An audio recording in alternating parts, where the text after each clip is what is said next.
নমস্কার বন্ধুরা, আজকে একটা নতুন জিনিস রান্না হচ্ছে, চিংড়ি মাছের মাথা বাটা। প্রথমে চিংড়ি মাছের মাথাগুলোকে ভেজে নেব। প্রথমে দিয়ে দেব কাঁচা লঙ্কা,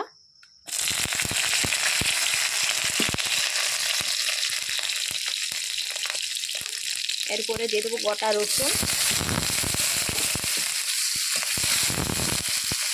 আমার রান্নাগুলো আপনাদের যদি ভালো লেগে থাকে লাইক করবেন, কমেন্ট করবেন আর একটু শেয়ার করে দিবেন, তাহলে ফলো করবেন আমার পেজটিকে। রসুনগুলো একটু ভাজা হয়ে গেলে এবারে চিংড়ি মাছের মাথাগুলো দিয়ে দেবো। এটা একটু বেশি রসুনটা যাবে, গোটা রসুন। এরপরে চিংড়ি মাছের মাথাগুলো দিয়ে দেবো, নুন হলুদ মাখিয়ে রেখেছিলাম।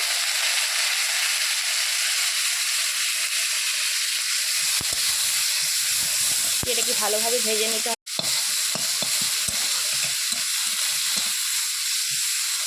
ওর মধ্যে উপর দিয়ে দেবো কাঁচা পেঁয়াজ।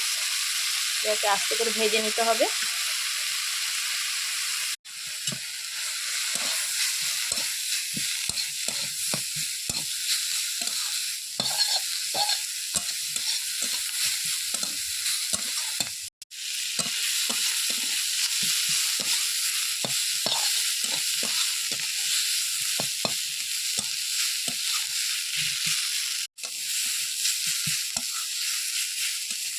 সব কিছু ভালোভাবে ভেজে নিতে হবে।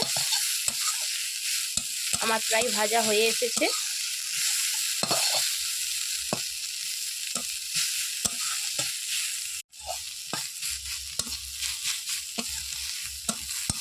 চিংড়ি মাছ ভালো করে ভাজা হয়ে গেছে, এবার তুলে নেব। একটা বাটিয়ে তুলে নেওয়ার পর এটা ঠান্ডা করে নেব, দিয়ে শিলে বেটে নেব। বেটে আপনাদেরকে দেখাচ্ছি পরে।